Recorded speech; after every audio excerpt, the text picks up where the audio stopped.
A night where every championship is defended? Shut up and take my money. Hey guys, Fred here from the CC Network, welcoming you to the Night of Champions predictions. And you know what? Raw hasn't been good in terms of build the last few weeks. I mean, I've missed most of it due to outside things, but also the fact that it just hasn't had anything worth my time, really, minus a few promo segments, which is a bit disappointing, really. I mean, you'd think the build-up for this show would be more, but they always go through an autumn lull, and honestly, I couldn't blame them for doing it again. So you can probably tell that my excitement for this show isn't really that good.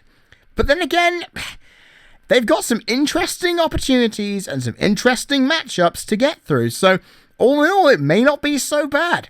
Let's just hope and pray then, shall we? Now, here's something interesting. I'm going to do the main event prediction for a change, just to spice things up a little bit. We're going to have Seth Rollins defend the WWE Championship against one of the greatest wrestlers of all time. You all know who he is. He's the one, the only John Cena!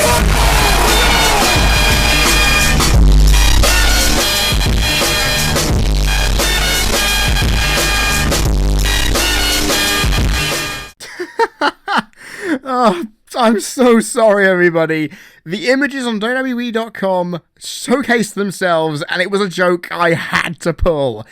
Now let's get on with the actual match predictions then. First off with the pre-show. Neville and the Lucha Dragons versus the Cosmic Wasteland, which, as you can see, Stardust and the Ascension. Honestly, I don't know who's going to win this, but then again, I probably shouldn't care because I don't review pre-show matches, you see? But I'm going to probably take a safe bet and give the victory to Neville and the Lucha Dragons. But then again, you want to establish a new heel team off the bat, and knowing Neville got the best of Stardust at the last pay-per-view, maybe it would be better for the heels to get the win here.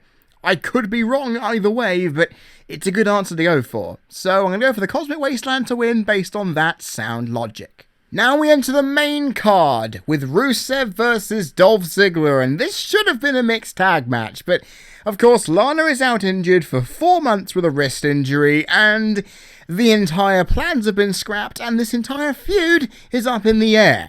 I don't really care about this at all as a fan, and honestly as a reviewer. That could have gone so many different ways, this feud, but it's just kind of petered out and hasn't really gone anywhere now, and honestly, every time it's on Raw, I just mute it or switch it off because I do not care. And hopefully the match, with some story surrounding Summer Rae and Ziggler, can at least give me some substance in this match, but hell, if the last one hadn't ended in a count-out, it would be very easy for me to predict this. I mean, if Rusev won the last one, I would have easily gone for Ziggler, but you know what? In this case, after how shoddily the SummerSlam match ended, I'm going to have to give this one to Ziggler. It just makes sense somehow. I mean, Rusev winning in the long term would mean at Hell in a Cell pay-per-view we'd have to get Ziggler getting the win, but maybe WWE just want to end this as quickly as possible knowing Lana's injury, but we don't know what WWE are going to do with this, and honestly, we're going to just have to wait and find out, but at the minute, I'm going to give this one to Ziggler. Next up, we have the Dudley Boyz taking on the Tag Team Champions, The New Day, and this match should be easy to predict, shouldn't it? The Dudleys have looked strong upon their return, and it should mean they should win the titles, right? Well, it should be easy, but it isn't for me. You see, The New Day have just won the titles back at SummerSlam, so why would they lose this match? Seriously, I mean, they've been built so well as heels, and now comedy heels. They've got to keep some momentum going, wouldn't they? I feel, Xavier Woods screwing the Dudleys out of the championships would be a good thing, because then again, if they want to get Spike back in to even the odds, which would actually be a great little swerve, would be fantastic. But I don't even see that happening either. I look at this thinking, Xavier Woods will screw the Dudleys out of it, they go into Hell in a Cell, lock Xavier Woods out of said cell, and inevitably the Dudley Boyz destroy them inside the cell to win the tag titles. I think WWE would like that, or even hell, put it over to Survivor Series and put the titles on the line in a multi-team Survivor Series match. Something like that could be interesting. I mean, who knows? But I just don't feel they're going to win the titles on Sunday. It to me, doesn't feel right. You need to keep the Dudleys looking strong, but you don't want to have the New Day losing. To me, it means that the New Day are going to have to win this thing. By hook or by crook, surely. But honestly, it makes sense and therefore it matters. So, New Day for the win, right here, in my opinion.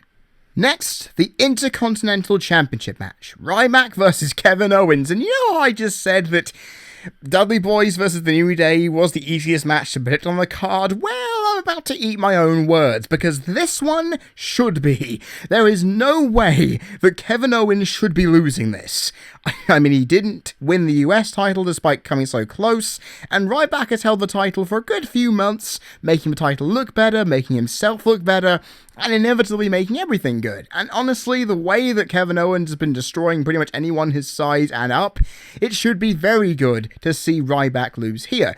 Not to mention, I'm wondering how Ryback's offense would be good against Kevin Owens here. It could be an interesting match move-wise, and probably psychology-wise too. But the result that I'm looking at the end here is Kevin Owens lifting up his first piece of WWE silverware, or gold, or however term you should put it.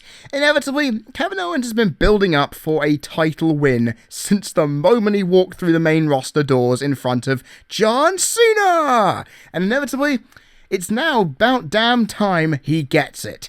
Kevin Owens for the win, and that's all I have to say about that.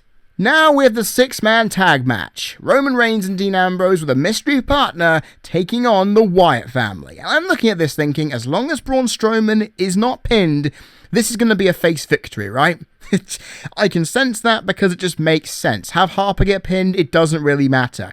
Then again, I look at where the main intrigue in this match goes. We know where the result's going, pretty much. But we look at the partner. Who is it? And I know a lot of you have thrown predictions out there all over the internet. I can list them right here. You have Baron Corbin, you have Bo Dallas, you have a returning Adam Rose as Leo Kruger for some reason. You have Savio Vega, which was name dropped on Raw because of the roster reveal. You have The Rock, Daniel Bryan, Kane. I don't know, even a Randy Orton, even though it was technically proven he isn't going to be the one. Okay, I look at this and think, it's easy for me to predict any of those names. In fact, the one that's coming into mind for me is Daniel Bryan, because it would be a great time to enter him in and get him back, and obviously get him over with a massive face pop on pay-per-view. Thing is, though, I don't really want to predict the partner. I want it to be a surprise. Kind of like the damn my pronunciation, Team WWE versus Team Nexus match at SummerSlam 2010. I threw myself at all kinds of names. I thought, you know what? It's not going to be this guy or this guy, because there's no way. And it ended up being Daniel Bryan. So maybe they could throw the history of Daniel Bryan just walking back into tag matches like this. It'll be a good bit of a throwback. But seriously, I want a surprise. Just like that, when I'm able to stand up out of my seat and scream, what the hell, this is incredible.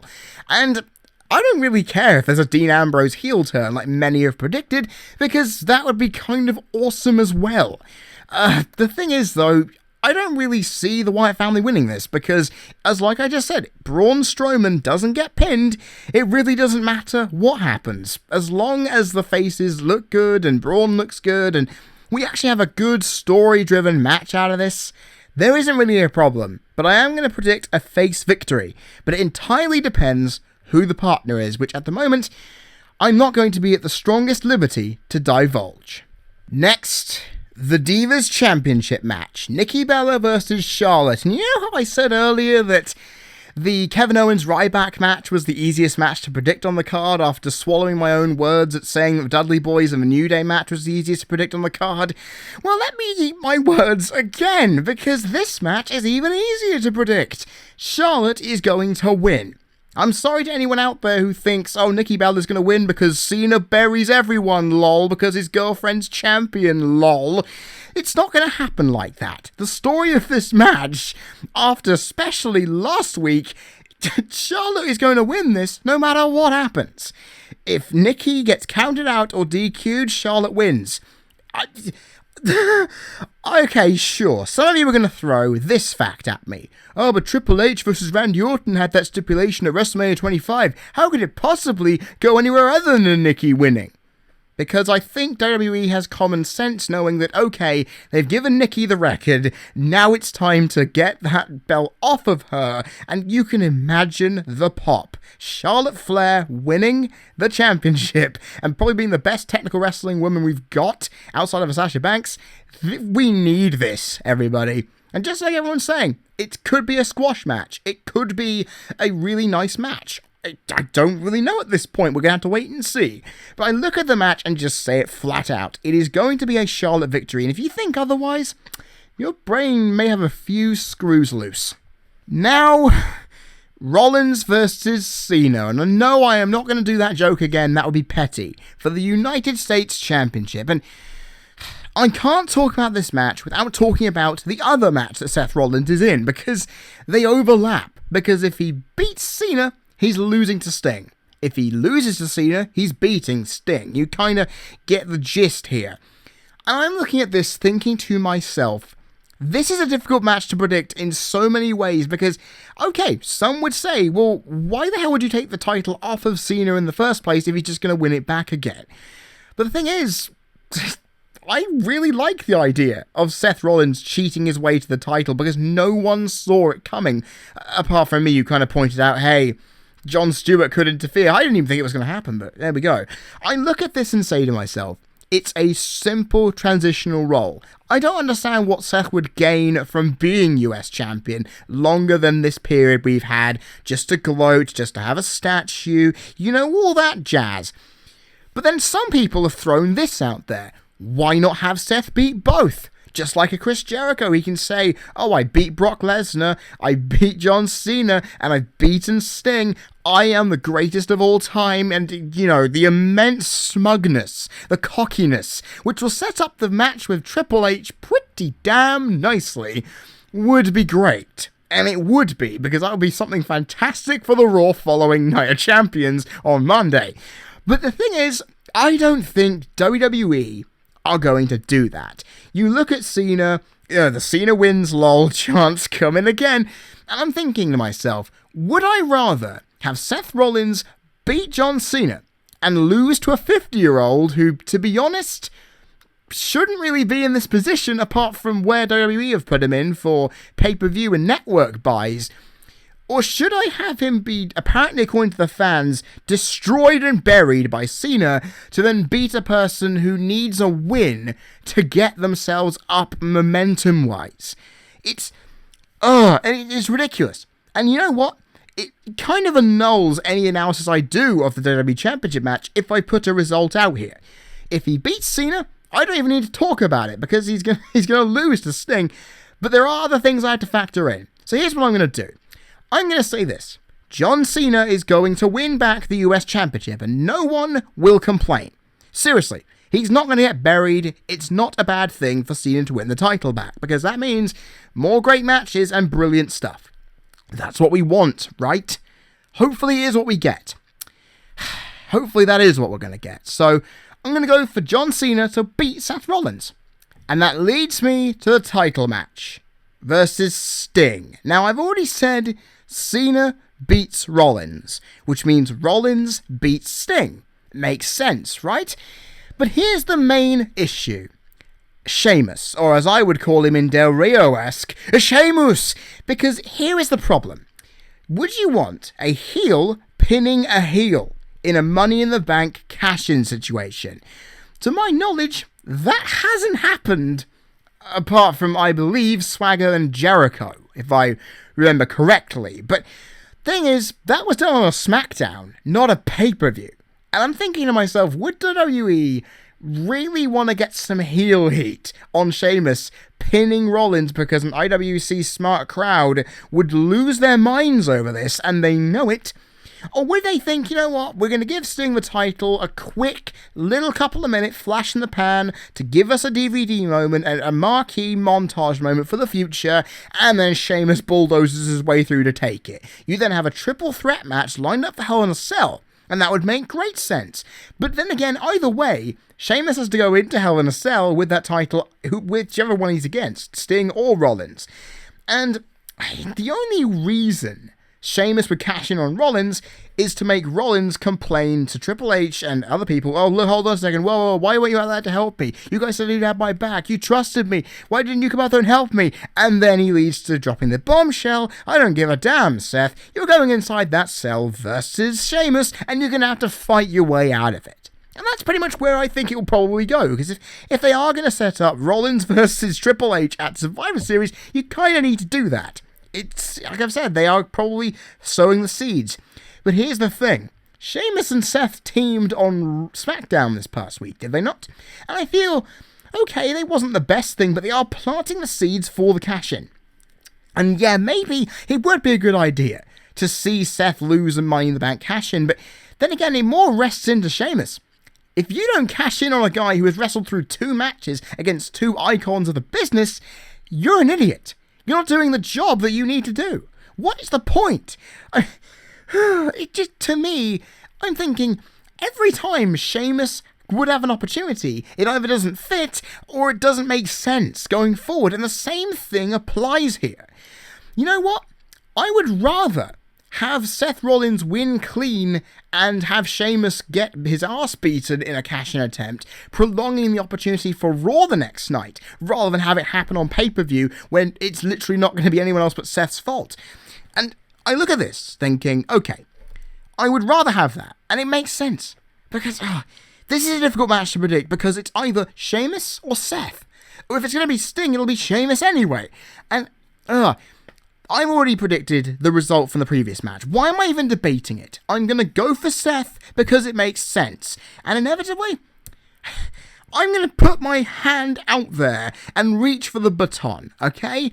It is going to be Seth Rollins walking out with the championship on Sunday night. No cash-in, nothing. No Sting reprisals, no nothing. It is going to be Seth Rollins as WWE Champion without the US Championship, okay? Whew. I don't know why I needed to talk myself into a problem there. I really don't know why, but this is what happens when you're a reviewer/critic. You have to pinpoint every single thing you can, but sometimes you just got to go with your gut feeling, and today, I believe I am going with it. So, there you have it. So, there we have it, guys. Night Champions predictions are out of the way. I hope you've all enjoyed this little video. And the thing is, it's a little easy and predictable, but then again, it also isn't. It's one of those shows I love because I don't really know what to expect, which for WWE shows is a massive good thing. What do you think about this? What do you think of my predictions? What are yours? Put them down in the comment section. I'll be happy to read them as I always am. And if you like what you've heard and you want to see the review on Monday, Tuesday, as well as everything else this channel has to offer from animation, video games, and so forth, all you have to do is click the subscribe button down there. I'd greatly appreciate it, as I always do with all of you. Getting close to 500 subs. Can't wait to celebrate that when I can. Anyway, guys, I have been Freddie Thomas. You've been people listening. This has been the Night of Champions predictions video for the CC Network. And I will see you all on Twitter come Sunday, and I will see you all on Monday for the review, which means, in the short term, I'll see you all next time. Cheers! Why did I put that Cena joke in there? Oh my god. Someone's gonna hate me for that, I swear.